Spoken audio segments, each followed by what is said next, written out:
નમસ્કાર મિત્રો, દેશ અને દુનિયાના સૌથી મોટા સમાચારમાં આપનું સ્વાગત છે। તો આજના તાજા સમાચાર મેળવવા માટે વિડીયોને અંત સુધી જોતા રહો અને આવા જ દરરોજના સમાચાર સૌથી પહેલા મેળવવા માટે આ ચેનલને સબસ્ક્રાઇબ કરવાનું ના ભૂલતા। તો મિત્રો આજના પ્રથમ સમાચાર વિશે વાત કરીએ તો ગુજરાત રાજ્યમાં વાવાઝોડાએ તબાહી મચાવી દીધી। છેલ્લી કેટલીક કલાકોમાં મિત્રો ઘણા લોકોના મૃત્યુ થયા છે। વાવાઝોડાને કારણે ઘણા બધા લોકોના નબળા મકાનો ધરાશાયી થયા છે, વૃક્ષો ધરાશાયી, પતરા ધરાશાયી અને સોલાર પેનલો પણ મિત્રો ખેતરોની અંદર ધરાશાયી થતા માઠું નુકસાન ગયું છે। ત્યારે ગુજરાત રાજ્યમાં મિત્રો ક્યાંયથી પણ વાવાઝોડાની આગાહી નહોતી, તેની વચ્ચે વાવાઝોડું અચાનક તૂટી પડતા માતમનો માહોલ ફેરવાઈ ગયો છે। છેલ્લી 4 થી 5 કલાકથી સમાચાર સામે આવી રહ્યા છે કે કરોડો રૂપિયાનું નુકસાન જવાની બીતી છે। માત્ર વરસાદની જ આગાહી હતી, તેની વચ્ચે અચાનક વાવાઝોડા જેવો પવન ફૂંકાતા ગુજરાતમાં ઠાર ઠાર દરેક જિલ્લાઓની અંદર જે છે તે અત્યારે ધોળા દિવસે અંધારપટ છવાઈ ગયો છે। તેની વચ્ચે દિવસે મિત્રો 5 વાગ્યા દરમિયાન પણ જે છે તે લોકોને રસ્તા ઉપર લાઇટો શરૂ કરીને નીકળવું પડ્યું હતું। ત્યારે ગુજરાતમાં મિત્રો જે આ માહોલ સર્જાયો છે ને આ તો માત્ર હજુ ટ્રેલર છે, કારણ કે અસલી ખતરો આગામી કલાકોની અંદર હજુ ગુજરાતમાં ફેલાવાનો છે। ત્યારે ગુજરાતવાસીઓ તમામ પ્રકારની તૈયારીઓમાં રહેજો, કારણ કે 19 તારીખનો દિવસ ગુજરાત રાજ્ય માટે કાળ સમાન જોવા મળ્યો, કારણ કે એક મિની વાવાઝોડું સર્જાતા અમદાવાદથી લઈને ઉત્તરીય ગુજરાતના તમામ ભાગોથી લઈને સૌરાષ્ટ્ર, મધ્ય ગુજરાત, દક્ષિણ ગુજરાત બધે જ 50 થી 60 કિલોમીટર પ્રતિ કલાકના પવનો ફૂંકાતા રસ્તાઓ ઉપર મિત્રો જે છે તે જ્યાં જુઓ ત્યાં વૃક્ષો ધરાશાયી થયા અને વાવાઝોડાને કારણે જનજીવન પણ ખોરવાયું અને વાહન ચાલકોને પણ મુશ્કેલીઓ પડી। તેની વચ્ચે વરસાદની તો મિત્રો અહીંયા વાત જ નથી કરી, કારણ કે વાવાઝોડાએ દરેક લોકોને મૂંઝવી દીધા છે। વરસાદ પણ મિત્રો જુઓ તો એકોએક જિલ્લામાં જે છે તે પડી ગયા હોય તેવા સમાચાર આવી રહ્યા છે। રાજકોટમાં 2 કલાકની અંદર 1 ઇંચથી વધારે વરસાદ પડતા ખેડૂતોને માઠું નુકસાન જવાની ભીતિ છે। બીજી બાજુ જોઈએ તો સૌરાષ્ટ્ર, મધ્ય ગુજરાત, દક્ષિણ ગુજરાત બધે જ અત્યારે વરસાદો શરૂ થઈ ચૂક્યા છે અને જાણે શિયાળા પછી સીધું ચોમાસું શરૂ થયો હોય તેવો માહોલ ગુજરાતમાં બની રહ્યો છે। તેની વચ્ચે તમારું કયું ગામ છે ને તમારા ગામમાં કેવો માહોલ છે, કેવું વાતાવરણ છે, કોમેન્ટમાં જે છે તે મિત્રો લખીને જણાવી આપજો। ત્યાર પછીના મહત્વના સમાચાર જોઈ લઈએ તો ભારત અને પાકિસ્તાન વચ્ચે થઈ શકે મોટું યુદ્ધ, અમેરિકાએ કર્યો છે સૌથી મોટો દાવો। તેના ઉપર આવીએ તો મિત્રો યુએસ ઇન્ટેલિજન્સ રિપોર્ટની અંદર એક મોટા સમાચાર સામે આવ્યા છે, એટલે કે અમેરિકા તરફથી એક નવો રિપોર્ટ બહાર પાડવામાં આવ્યો છે અને આ રિપોર્ટમાં જણાવવામાં આવ્યું છે કે ડોનાલ્ડ ટ્રમ્પના હસ્તાક્ષેપ હેઠળ તાજેતરમાં તણાવ જે છે તે ઓછો તો થયો છે, પરંતુ ભવિષ્યમાં જે છે તે આતંકી તત્વો જે છે તે પરિસ્થિતિઓ બનાવી શકે કે કટોકટીની સ્થિતિ ભારત પાકિસ્તાન વચ્ચે બની શકે। એટલે કે થોડા દિવસ પહેલા જ્યારે યુદ્ધ થયું હતું ત્યારે ડોનાલ્ડ ટ્રમ્પના હસ્તાક્ષેપને કારણે બંને દેશો વચ્ચે થોડી શાંતિ જોવા મળી ભારત પાકિસ્તાન વચ્ચે, પરંતુ અત્યારે વળી પાછા આતંકી તત્વોને કારણે બંને દેશો વચ્ચે કટોકટીની સુવિધા બની શકે ભારત અને પાકિસ્તાન વચ્ચે।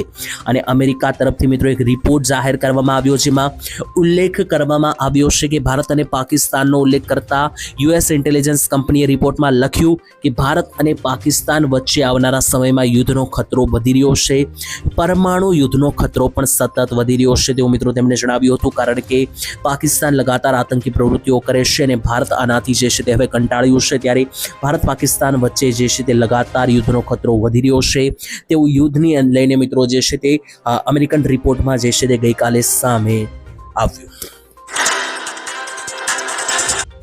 ત્યારબાદ સૌથી મોટા સમાચાર આવી રહ્યા છે યુદ્ધને લઈને। યુદ્ધની અસર મિત્રો જે છે તે ભારતમાં હવે વધી રહી છે। યુદ્ધ લંબાતા મિત્રો જે છે તે ભારતની અંદર હવે તો ગેસ, પેટ્રોલની સિવાય અન્ય વસ્તુઓમાં પણ મોંઘવારી અને મિત્રો જે છે તે તમામ વસ્તુઓના ભાવ વધવા લાગ્યા છે। તેની વચ્ચે શું છે આખો મામલો તેના ઉપર આવીએ તો મંદી અને મોંઘવારીથી મિત્રો હાલત કફોડી બની રહી છે, કારણ કે યુદ્ધ 10 દિવસ ચાલવાનું હતું એની બદલે 20 દિવસ ચાલી ગયું છે અને હવે તો મિત્રો આર પારની લડાઈમાં યુદ્ધ આગળ વધી ગયું છે અમેરિકા અને ઇઝરાયલ અને ઈરાન વચ્ચેનું। તેની વચ્ચે મિત્રો તમને જણાવી તો સમાચાર માત્ર ગેસ અને પેટ્રોલની જ વાત કરવામાં આવે છે, જેથી બીજા વસ્તુની તમને ખબર જ નથી પડી। ગેસ પેટ્રોલના ભાવ તો મિત્રો વધ્યા છે, તેની કટોકટી તો જોવા મળી છે, પરંતુ બીજી બધી વસ્તુઓને લઈને પણ મિત્રો જે સમાચાર તમારા સુધી પહોંચાડવામાં નથી આવતા તેને લઈને જો મિત્રો હું તમને વાત કરું તો મિત્રો યુદ્ધ પરિસ્થિતિ છે બની છે, તેને કારણે દરિયાઓની અંદર રસ્તાઓ બ્લોક કરતા પેટ્રોલ અને ગેસ ભારત પહોંચાડવામાં જે મુશ્કેલી આવી રહી છે, તેવી જ રીતના ભારતમાંથી પણ ઘણી બધી વસ્તુઓ મિત્રો બહાર વેચવામાં આવે છે, જેમ કે શાકભાજી, ફળ, ફ્રૂટ વસ્તુ વસ્તુઓ, આ બધી વસ્તુઓ મિત્રો બહાર જઈ રહી નથી, કારણ કે રસ્તાઓ બ્લોક કરવામાં આવ્યા છે યુદ્ધને કારણે. આનાથી મિત્રો થઈ રહ્યું એવું છે કે ફળ અને શાકભાજી જે છે તે કેટલાક દિવસમાં બગડી પણ જાય છે. તો કરોડો ખેડૂતોને જે છે તે આનું માઠું નુકસાન પડ્યું છે, કારણ કે ભારતમાંથી બહાર વસ્તુઓ જઈ શકતી નથી. આને કારણે યુદ્ધમાં માત્ર સમાચારોમાં તો ગેસ અને પેટ્રોલ જ દેખાડવામાં આવે છે, પરંતુ અન્ય વસ્તુઓનો સ્ટોક પણ વધવા લાગ્યો છે, જેને કારણે મોંઘવારી અને મંદી બંનેમાં વધારો થઈ રહ્યો છે અને વચ્ચે ખેડૂતો ખાસ તો પીડાઈ રહ્યા છે. આને લઈને મિત્રો જે છે તે સરકાર સામે ઘણા બધા લોકો માંગણી પણ કરી રહ્યા છે, પરંતુ સરકાર પણ આમાં શું કરે, કારણ કે યુદ્ધને કારણે સ્થિતિ ખૂબ જ વધારે ભયંકર બનતી જઈ રહી છે. ત્યારબાદના મહત્વના સમાચાર જોઈ લીધું. ભાડે રહેતા લોકો અને મકાન માલિકો ખાસ ધ્યાન આપજો, નિયમોને લઈને સૌથી મોટા સમાચાર. તો જો મિત્રો તમે મકાન માલિક હોય અને તમે જો મકાન ભાડે આપેલું હોય અથવા જો તમે ભાડે રહેતા હોય તો મિત્રો આ સમાચાર કાન ખોલીને સાંભળી લેજો, કારણ કે સરકારી નિયમોમાં મોટા ફેરફારો કર્યા છે અને આ નિયમોનું પાલન બંને કરવું પડશે, મકાન માલિક અને ભાડુઆતને. નહીતર કોઈ કમ્પ્લેન કરશે તો કાયદેસર કાર્યવાહી થઈ શકે. તેની વચ્ચે મિત્રો મકાન માલિકો અને ભાડુઆતને લઈને જે નિયમો ફર્યા છે તે મુજબ હવે મકાન માલિકો 2 મહિનાના ભાડા કરતાં વધારે ડિપોઝિટ લઈ શકશે નહીં. એટલે જો તમારા મકાનનું ભાડું 5,000 હોય તો 2 મહિનાનું ભાડું 10,000 થાય, તો 10,000થી વધારે ડિપોઝિટ લઈ શકશો નહીં. અને જો ભાડું 10,000 હોય તો 2 મહિનાની ભાડાની મિત્રો જે ડિપોઝિટ બને તે 20,000 જ બને. તો તમારું જે ભાડું હોય એના ગુણ્યા 2 ગણું તમારે જે છે તે મિત્રો ડિપોઝિટ આપવાનું રહેશે, એનાથી વધારે નહીં આપવાનું રહે. ભાડાને વધારો કરવાને લઈને પણ મિત્રો એક નિયમ બહાર આવ્યો છે. મિત્રો ઘણા બધા લોકો કંટાળતા હોય છે, કારણ કે મકાન માલિકો આડેધડ ભાડા વધારો કરતા હોય છે. તો હવે જે કાયદો છે તે મુજબ 12 મહિના પછી તમે ભાડામાં વધારો કરી શકશો, એટલે કે વર્ષમાં એક જ વાર ભાડું વધારી શકાશે. અને એ પણ ભાડું વધાર્યા પહેલા 90 દિવસ પહેલા જ લેખિતમાં ભાડુઆતને નોટિસ આપવી પડશે, એટલે કે 3 મહિના પહેલા ભાડૂતને રજૂઆત કરવી પડશે કે ભાડામાં વધારો થશે, જેથી કરીને ભાડૂતને જો ન પોસાય એમ હોય તો બીજે ફરી શકે. તેની સાથે એક મિત્રો કાયદો એ પણ છે કે ઘરની અંદર જો સમારકામ કરાવવું હોય, એટલે કે નાના મોટા કોઈ વસ્તુ ખરાબ થઈ ગઈ હોય અને જો કરાવી હોય સરખી, તો મકાન માલિક 30 દિવસમાં જરૂરિયાત મરામત ન કરે તો ભાડુઆત પોતે પણ એ કામ કરાવી શકે અને ખર્ચો ભાડામાંથી વાળી શકે. એટલે કે જો તમારા ઘરમાં કોઈ પણ વસ્તુ તૂટફૂટ થઈ હોય, ભાંગતૂટ થઈ હોય અને તમારે તેને રિપેર કરાવવું હોય અને જો મકાન માલિક ના કરી આપતા હોય તો 1 મહિના સુધી વાટ જોવાની છે, અને 1 મહિના સુધી પણ જો ના રિપેર થાય તો તમે જાતે ભાડુઆત લોકો જે છે તે જાતે રિપેર કરી શકે, સમારકામ કરી શકે અને એ જે પૈસા છે તે સીધા ભાડુમાં વાળી શકે. ત્યારબાદ મહત્વના સમાચાર વિશે વાત કરીએ તો ખતરો હજુ ટળ્યો નથી. અંબાલાલ પટેલે 1 તારીખ સુધીની સૌથી મોટી આગાહી જાહેર કરી દીધી છે. તેના વચ્ચે અંબાલાલ પટેલના જણાવ્યા અનુસાર ગુજરાત રાજ્યમાં હજુ પણ ખતરો ટળ્યો નથી. એક પછી એક સિસ્ટમો આગળ વધી રહી છે, જેના વચ્ચે 25 થી 26 તારીખે એક નવી સિસ્ટમ અને ત્યાર પછી 1 તારીખે વળી પાછી ત્રીજી સિસ્ટમ ગુજરાત રાજ્ય તરફ નજીક આવતી જોવા મળી રહી છે. અને અત્યારે તો સીધું હવે શિયાળા પછી સીધું ચોમાસું બેઠું હોય તેવું લાગી રહ્યું છે, કારણ કે ભર ઉનાળે 3 થી 4 સિસ્ટમ લાઇનમાં લંબાઈ ગઈ છે. જેની વચ્ચે તમને જણાવીએ તો મિત્રો જે પણ માહિતી મળી રહી છે તે અનુસાર અંબાલાલ પટેલે માહિતી આપતા જણાવી દીધું છે કે ગુજરાત રાજ્યમાં એક પછી એક હવે નવી સિસ્ટમો ત્રાટકશે. ખાસ કરીને માર્ચ મહિનાની અંદર 25-26 તારીખે અને ત્યાર પછી 1 તારીખ આસપાસ પણ ગુજરાતમાં કેટલાક ભાગોની અંદર ગાજવીજ સાથે મધ્યમથી હળવો વરસાદ પડી શકે. તો માર્ચ મહિનાના અંતિમ દિવસો પણ ભારે રહેશે અને આવનારો એપ્રિલ મહિનાના શરૂઆતના કેટલાક દિવસો પણ સાવચેતી રાખવી પડશે. તો અત્યારે તો માવઠું પડી રહ્યું છે, પરંતુ વળી પાછું 5 દિવસ પછી 25-26 તારીખે અને ત્યાર પછી 1 તારીખ આસપાસ પણ નવી સિસ્ટમ ગુજરાત ઉપર લગાતાર જે છે મિત્રો સંક્રમણ બનાવી રહી છે. તો ખેડૂતો અગાઉથી જે છે તે આગોતરું તૈયારીમાં રહેજો, નહીતર માઠું નુકસાન થઈ શકે. ત્યાર પછીના મહત્વના સમાચાર વિશે વાત કરીએ તો ફરી એકવાર ગેસ સિલિન્ડરના ભાવો વધી શકે તેવા ચિંતાજનક સમાચાર સામે આવી રહ્યા છે. જ્યાં મિત્રો યુદ્ધના પગલે ભારતમાં જે છે તે ગેસ સિલિન્ડરના પુરવઠાને લઈને હાહાકાર મચ્યો છે, ત્યારે પશ્ચિમ એશિયામાં ચાલી રહેલા યુદ્ધને કારણે અત્યંત ખરાબજનક મિત્રો જે છે તે યુદ્ધ હવે પહોંચી ગયું છે. ત્યારે અત્યાર સુધી માત્ર સૈન્ય મથકોને નિશાન બનાવવામાં આવતા હતા, પરંતુ હવે હુમલો જે છે તે ખુલ્લેઆમ થઈ રહ્યો છે. અને જ્યાં મિત્રો ઉર્જાના સ્થાનો હોય, એટલે કે ગેસ સિલિન્ડરની રિફાઇનરી હોય, ફેક્ટરી હોય, ત્યાં પણ હવે યુદ્ધના હુમલા થઈ રહ્યા છે. આની વચ્ચે મિત્રો ઈરાને પોતાના સાઉથ પર્સ ઉપર મિત્રો જે હુમલો થયો તેના વળતો જવાબ આપતા કતારના ગેસની ફેક્ટરી ઉપર મિત્રો જે છે રિફાઇનરી ઉપર હુમલો કર્યો. આનાથી ભારતને શું નુકસાન જશે? તો ભારત જ્યાંથી ગેસ મગાવે છે ત્યાં મિત્રો ફેક્ટરી રિફાઇનરી ઉપર જ હુમલો થયો છે. આનાથી ભારતને ગેસ સિલિન્ડરના પુરવઠા પહોંચાડવામાં મુશ્કેલી પડી શકે. પરિણામે મિત્રો ભારતમાં ગેસ સિલિન્ડરના ભાવ સરકારે 15 દિવસ પહેલા વધાર્યા છે અને કેટલાક અહેવાલો અને સૂત્રોના જણાવ્યા પ્રમાણે આવનારા કેટલાક દિવસોમાં ફરી પાછા ગેસ સિલિન્ડરના ભાવ વધી શકે. જો કે મિત્રો યુદ્ધ કંટ્રોલમાં આવે તો આ બધી વસ્તુઓથી પહોંચી વળાય, બાકી મિત્રો જે છે તે મોંઘવારી સતત વધી શકે, અહેવાલો અનુસાર માહિતી સામે આવી. ત્યાર પછીના મહત્વના સમાચાર જોઈ લઈએ તો ગામડે ગામડે યોજનાઓ પહોંચાડો તેવી અમિત શાહે કરી સૌથી મોટી જાહેરાત। જ્યાં મિત્રો અમિત શાહ અવારનવાર છે તે ઘણી બધી માહિતીઓ આપતા હોય છે, તેની વચ્ચે અત્યારે અમિત શાહે યોજનાઓને લઈને ગુજરાત અને ભારત દેશના ખેડૂતોને લઈને સૌથી મોટી જાહેરાત કરી છે। કેન્દ્રીય મંત્રી અમિત શાહે મિત્રો તમામ વિકાસ પ્રોજેક્ટ નિયત સમય મર્યાદામાં પૂર્ણ થાય તેવી અધિકારીઓને સૂચના આપી।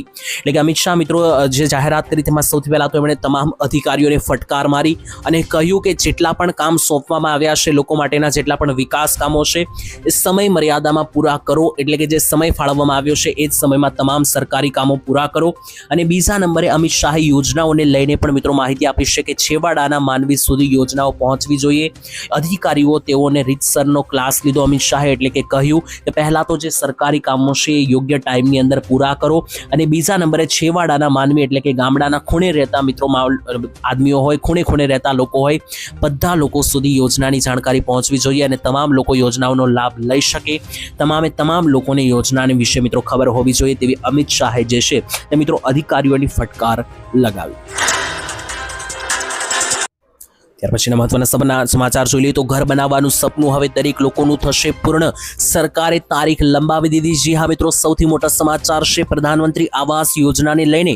સરકાર મિત્રો અત્યાર સુધી પ્રધાનમંત્રી આવાસ યોજનામાં ઘર બનાવવા માટે 1,20,000 રૂપિયા જ આપતી હતી, પરંતુ સરકારે બજેટમાં 50,000નો વધારો કર્યો અને સરકાર હવે ગરીબોને ઘર બનાવવા માટે આવાસ યોજના અંતર્ગત 1,70,000 રૂપિયાની સહાય આપશે।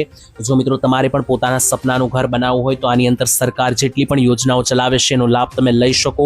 આના માટે 2 થી 3 યોજના સરકાર ચલાવે છે, જેના માટેની સૌથી મુખ્ય યોજના છે પ્રધાનમંત્રી આવાસ યોજના। આ પ્રધાનમંત્રી આવાસ યોજના અંતર્ગત સરકાર જે છે તે મિત્રો ગરીબોને મકાન બનાવવા માટે પૈસા આપે છે, જેમાં 1,70,000 રૂપિયા સુધીની સહાય તમે મેળવી શકો। ઘર બનાવવા માટે દરેક લોકોના ઘરનું ઘર બનાવવાની સપના હવે પૂરા થશે। આ માટે યોગ્ય દસ્તાવેજ સાથે અને પુરાવાઓ સાથે તમે યોજનામાં અરજી કરી શકો। તમે કરેલી અરજી જ્યારે પાસ થશે ત્યારે તમે આપેલા બેંક ખાતાની અંદર આ પૈસા જે છે તે મિત્રો હપ્તાઓની અંદર જમા થશે। ત્યારબાદના સમાચાર જોઈ લઈએ તો લોનનો આંકડો શા માટે વધી રહ્યો છે, ચિંતાજનક સમાચાર સામે આવ્યા। મિત્રો બદલાઈ રહેલા અત્યારે સમયની અંદર ભારતમાં પણ લોકોની લાઈફસ્ટાઈલ એટલે કે જીવન જીવવાની રીતમાં બદલાવ આવ્યો છે। આજકાલ મિત્રો તમે જોઈ રહ્યા હશો કે મધ્યમ વર્ગના લોકો છે એ પણ અમીરો જેવી જિંદગી જીવવા માંગે છે અને પોતાની પાસે સગવડતા ના હોય તો મિત્રો હપ્તે વસ્તુ લેવા જાય છે, એટલે કે લોન ઉપર વસ્તુઓ ખરીદવા જાય છે। અને અત્યારે મિત્રો સમય એવો આવી ગયો છે કે હવે તો નાનકડી વસ્તુઓ જેમ કે મોબાઈલ ફોન કે ફર્નિચર ઉપર પણ લોન આરામથી મળી જાય છે, જેથી લોકો 10-15 હજાર રૂપિયાના ફોનમાં પણ લોન લઈ રહ્યા છે અને લોનના આંકડાઓ વધી રહ્યા છે। આ જ કારણ છે કે મિત્રો અત્યારે લગાતાર લોનનો આંકડો વધી રહ્યો છે અને ત્યાર પછી મિત્રો 27% લોકો આંકડા અનુસાર જૂની લોન ચૂકવવા માટે નવી લોન લઈ રહ્યા છે। આવી પરિસ્થિતિમાં મિત્રો સ્થિતિ એટલી ખરાબ બની રહી છે કે કેટલાક પરિવારો તો સીધા બાળકોને જે છે તે ભણતરમાંથી ઉઠાડીને લોન પૂરી કરવા માટે કામે લગાડી રહ્યા છે। આને કારણે મિત્રો આનું જે મુખ્ય કારણ છે એ છે લોન લેવાની ઈચ્છા અને મધ્યમ વર્ગના લોકોના ઊંચા સપના, કારણ કે મધ્યમ વર્ગના લોકો છે અમીરો જેવી જિંદગી જીવવા માંગે છે અને પહોંચી ના વળતા હોય એવી વસ્તુઓ લોન ઉપર ખરીદી લેશે અને ત્યાર પછી મોટું એનું મિત્રો પરિણામ આવે છે। આ મામલે તમારું શું કહેવું છે જરૂરથી કોમેન્ટમાં લખજો। ત્યાર પછીના ખૂબ જ મહત્વના સમાચાર જોઈ લઈએ તો સોનું અને ચાંદી તળિયે બેસી ગયું છે, ખરીદી કરવી હોય તો કરી લેજો। યુદ્ધના ધોરણે મિત્રો જે છે તે અત્યારે સૌથી મોટા સમાચાર આવી રહ્યા છે કે જે મધ્ય એશિયાની અંદર યુદ્ધ ચાલી રહ્યું છે આના ભાવ મિત્રો હવે સોના ચાંદીની બજાર ઉપર પડી રહ્યા છે અને લગાતાર સોનું ચાંદી તળિયે બેસી જઈ રહ્યું છે। ત્યારે આજે પણ સોના અને ચાંદીમાં મોટો ઘટાડો થયો છે। સોનાની અંદર 24 કેરેટ સોનાનો ભાવ જે છે તે મિત્રો આજે 6,000 રૂપિયા તૂટ્યો છે અને 24 કેરેટ સોનાનો ભાવ આજે 1,54,000 પહોંચ્યો છે અને બીજી બાજુ મિત્રો 22 કેરેટ સોનાનો ભાવ પણ આજે તૂટ્યો છે અને 22 કેરેટ સોનાનો ભાવ જે છે 1,41,000 આવી ગયો, 4,000 રૂપિયાનો કડાકો બોલ્યો છે। મિત્રો લગાતાર સોના ચાંદીના ભાવ ઘટી રહ્યા છે। બીજા નંબર ઉપર તમને જણાવી દો કેટલાક અહેવાલો છે અને મિત્રો કેટલીક પહેલા ભવિષ્યવાણીઓ કરવામાં આવી હતી તેને આધારે 2026ની સાલ પૂરી થાય તે પહેલા સોનાના અને ભાવ જે છે મિત્રો 2 લાખને પાર થશે તેવી ઘણી બધા નિષ્ણાંતોએ આગાહી કરી છે। આ મામલે મિત્રો તમારું શું કહેવું છે, સોનાના ભાવ 2 લાખને પાર ક્યારે આ વર્ષની અંદર જશે કે નહીં, કોમેન્ટમાં લખીને જણાવી દેજો। અને સોનું અને ચાંદી ખરીદવા માટેની અત્યારે ઉત્તમ તક છે, કારણ કે ભાવ જે છે તે છેલ્લા 1 થી 1.5 મહિનાની અંદર 50,000થી વધારે તૂટી ગયા છે, તો તમે સોનું અને ચાંદી બંને ખરીદી શકો। ત્યાર પછીના મહત્વના સમાચાર જોઈ લીધું. શું ફરી એકવાર નોટબંધી થશે કે? કારણ કે મિત્રો સૌથી મોટા સમાચાર આવી રહ્યા છે નોટબંધીને લઈને. તેના વિશે મિત્રો વાત કરીએ તો સોશિયલ મીડિયા પ્લેટફોર્મ ઉપર નોટબંધી જેવો માહોલ જે છે તે અત્યારે ફરી એકવાર સર્જાવવાનો પ્રયાસ કરવામાં આવી રહ્યો છે. તેના વચ્ચે મિત્રો તમને જણાવી દઉં 2020 પહેલા મિત્રો સરકારે જે છે તે નોટબંધી કરી હતી. 500 અને 1000 રૂપિયાની નોટ બંધ કરી હતી. ત્યારે અત્યારે મિત્રો સોશિયલ મીડિયા ઉપર કેટલાક અહેવાલ આવી રહ્યા છે, વાયરલ થયેલા મેસેજ આવી રહ્યા છે, જેમાં મિત્રો લખવામાં આવ્યું છે કે આરબીઆઈ જે છે તે 2026ના માર્ચ મહિના પછી 500 રૂપિયાની ચલણી નોટો બંધ કરવા જઈ રહી છે. આ સમાચાર મિત્રો જે વહેતા થયા છે ત્યાર પછી સામાન્ય લોકોમાં ગભરાટ ફેલાઈ ગયો છે. જો કે મિત્રો સરકારે આ અંગે તાત્કાલિક ખુલાસો કરીને સત્ય બહાર લાવ્યું છે. લોકોમાં વધી રહેલી મૂંઝવણને જોતા સરકારની સત્તાવાર ફેક્ટ ચેકિંગ એજન્સી પીઆઈબીએ સીધી જાહેરાત કરી દીધી છે કે કોઈ પણ પ્રકારની નોટબંધી કરવાનો સરકારે નિર્ણય લીધો નથી. જી હા મિત્રો, 500 રૂપિયાની નોટ જે છે તે અત્યારે ચલણમાં છે. કોઈ પણ પ્રકારની બંધ કરવામાં નહીં આવે તેવું મિત્રો પીઆઈબીએ જાહેરાત કરી છે. અને જ્યારે પણ મિત્રો નોટ બંધ કરવામાં આવે અથવા નવી નોટ જાહેર કરવામાં આવે તો એની સત્તાવાર માહિતી જે છે તે આરબીઆઈ તરફથી મળતી હોય છે. તો ખોટા બીજા વાયરલ થયેલા મેસેજ ઉપર ભરોસો કરવો નહીં તેવું જણાવવામાં આવ્યું. ત્યારબાદ જોઈએ તો ખેડૂતો સાથે થઈ રહી છે અત્યારે મોટી છેતરપિંડી. હપ્તાની લાલચમાં ફસાતા નહીં. જી હા મિત્રો, 2 થી 3 દિવસ પહેલા જે છે તે આ સમાચાર આપવામાં આવ્યા હતા અને ત્યારે ફરી એકવાર આપવામાં આવી રહ્યા છે કારણ કે લોકો સાથે મોટી છેતરપિંડી થઈ રહી છે. જી હા મિત્રો, તમને જણાવીએ તો ગયા અઠવાડિયે ખેડૂતોના ખાતામાં 2000 રૂપિયાનો 22મો હપ્તો જાહેર થયો છે. ખેડૂતોના ખાતામાં જમા થયો છે પીએમ કિસાન યોજનાનો. ત્યાર પછી ઘણા બધા ખેડૂતોને આ યોજનાની લાલચમાં ફસાવવામાં આવી રહ્યા છે. ખેડૂતોને મિત્રો ખોટા એવા મેસેજ આવી રહ્યા છે કે 4000નો હપ્તો ના મળ્યો હોય તો અહીંયા ક્લિક કરો તેવું મિત્રો લાલચ આપવામાં આવી રહી છે. અને ખેડૂતોને મિત્રો આ યોજનામાં 2000નો જ હપ્તો મળે છે, પરંતુ ખેડૂતો 4000ની લાલચમાં જે છે તે આવા મેસેજો ઉપર ક્લિક કરી દેશે અને ત્યાર પછી ખેડૂતો સાથે સાયબર ફ્રોડ થાય છે, એટલે કે ઓનલાઈન લૂંટફાટ ખેડૂતો સાથે થાય છે. જેમાં મિત્રો ખેડૂતો જે છે તે ખાસ કરીને આવી કોઈ પણ પ્રકારની નકલી અથવા ફેક લિંક ઉપર જો ક્લિક કરશે લાલચમાં 4000 રૂપિયાના હપ્તાની લાલચમાં, તો ખેડૂત ખાતેદારના ખાતામાંથી જે છે તે મિત્રો બેંકમાં પડેલા તમામ પૈસાઓ પણ લૂંટી લેવામાં આવી શકે ઠગબાજો દ્વારા. તો ખેડૂતો ખાસ સાવચેતી રાખજો, કારણ કે સરકાર આવી કોઈ પણ પ્રકારની યોજના નથી ચલાવતી કે જેમાં 4000ના હપ્તા મળે, માત્ર 2000ના જ હપ્તા મળે છે. તો ખાસ બચીને રહેવું અને આ પ્રકારની લાલચમાં ના ફસાવું, નહીતર બેંકમાં પડેલા પૈસા પણ જપ્ત થઈ જશે ગણતરીની સેકન્ડોની અંદર. ત્યાર પછીના સમાચાર જોઈએ તો દેશના યુવાઓ માટે સરકાર આપશે 15000 રૂપિયાની સહાય. મોદી સરકાર તરફથી અવારનવાર મિત્રો યોજનાઓની જાહેરાત કરવામાં આવે છે. તેમાંની આ એક યોજના છે જેમાં દેશના નાના યુવાઓને મિત્રો જે છે તે સરકાર આપશે 15000 રૂપિયાની સહાય. યુવાનોને ધ્યાનમાં રાખીને કેન્દ્ર સરકાર દ્વારા એક મહત્વપૂર્ણ યોજના શરૂ કરવામાં આવી છે. આ યોજનાનું નામ રોજગાર લક્ષી પ્રોત્સાહન યોજના એટલે કે ELI યોજના આપવામાં આવ્યું છે. તો આજે રોજગાર લક્ષી પ્રોત્સાહન યોજના છે. આ યોજનાની ખાસ વાત એ છે કે આ યોજના હેઠળ યુવાનોને તેમની પહેલી નોકરી દરમિયાન મળતા પગારની સાથે સાથે સરકાર 15000 રૂપિયા પણ આપશે. એટલે કે યુવાનો કે જે પોતાની નાની ઉંમરમાં છે, શરૂઆતની નોકરી કરી રહ્યા છે, તો આવા લોકોને વધારે પૈસા મળે, જેનાથી તે યુવાઓ મિત્રો પોતાનો વિકાસ કરી શકે, આગળ વધી શકે. એ માટે સરકારે આ યોજનાની જાહેરાત કરી છે, જેમાં જે મિત્રો ભણીને મિત્રો આગળ વધતા અને નોકરી કરતા લોકો છે, તો એવા યુવાઓ કે જે પોતાની નોકરી કરી રહ્યા છે તેમને નોકરીના પગાર સાથે સરકાર 15000 રૂપિયા આપશે. સરકારે આ યોજના જુલાઈ મહિનાની શરૂઆત કરી હતી અને આ યોજના માટે સરકારે 2 લાખ કરોડ રૂપિયાનું મોટું બજેટ પણ ફાળવ્યું હતું. તો આનો મિત્રો યોજનાનો ઉદ્દેશ્ય છે કે 4 કરોડ યુવાઓને રોજગારીની તકો પૂરી પાડવાનો છે, ખાસ કરીને ઉત્પાદન ક્ષેત્રોમાં.